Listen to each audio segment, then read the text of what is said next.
Medina പ്രവാചക പള്ളിയിലെ റൗള സന്ദർശന സമയങ്ങളിൽ മാറ്റം വരുത്തി. സ്ത്രീകൾക്കും പുരുഷന്മാർക്കുമുള്ള വിവിധ സമയങ്ങളിലാണ് മാറ്റമുള്ളത്.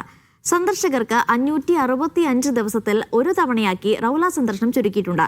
ഇരുഹറം കാര്യാലയമാണ് ഇക്കാര്യം അറിയിച്ചത്. പുരുഷന്മാർക്കും സ്ത്രീകൾക്കുമുള്ള റൗള ഷെരീഫ് സന്ദർശന സമയത്തിലാണ് ഇരുഹറം കാര്യാലയം പുതിയ സമയക്രമം പ്രഖ്യാപിച്ചത്. പുരുഷന്മാർക്ക് പുലർച്ചെ 2 മുതൽ സുബഹ് നമസ്കാരം വരെയും ഉച്ചയ്ക്ക് 11:20 മുതൽ ഇശാ നമസ്കാരം വരെയുമാണ് സന്ദർശനം.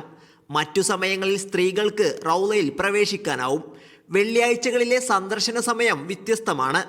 സ്ത്രീകൾക്ക് സുബഹ് നമസ്കാരത്തിന് ശേഷം രാവിലെ 9 മണി വരെയും ഇശാ നമസ്കാരത്തിന് ശേഷം പുലർച്ചെ 2 മണി വരെയും സമയമുണ്ടാകും. ബാക്കി സമയങ്ങളിൽ പുരുഷന്മാർക്ക് അവസരം ലഭിക്കും. നുസ്ക് പ്ലാറ്റ്ഫോമിൽ നിന്ന് ലഭിക്കുന്ന പെർമിറ്റ് വഴിയാണ് പ്രവേശനം അനുവദിക്കുക. 565 ദിവസത്തിൽ ഒരു തവണയാണ് ഇപ്പോൾ സന്ദർശനത്തിന് അവസരം. നേരത്തെ വർഷത്തിൽ ഒരു തവണ സന്ദർശനം അനുവദിച്ചിരുന്നു. ഇതുകൂടാതെ നുസ്ക് ഇൻസ്റ്റന്റ് ഓപ്ഷൻ ഉപയോഗിച്ചും പ്രവേശനം ലഭിക്കും. 37ാം പ്രവേശന കവാടമായ മക്ക ഗേറ്റ് വഴിയാണ് റൗളയിലേക്ക് പ്രവേശിക്കാനാവുക.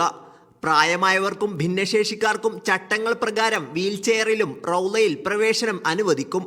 Sabith Saleem, media 1, Jeddah.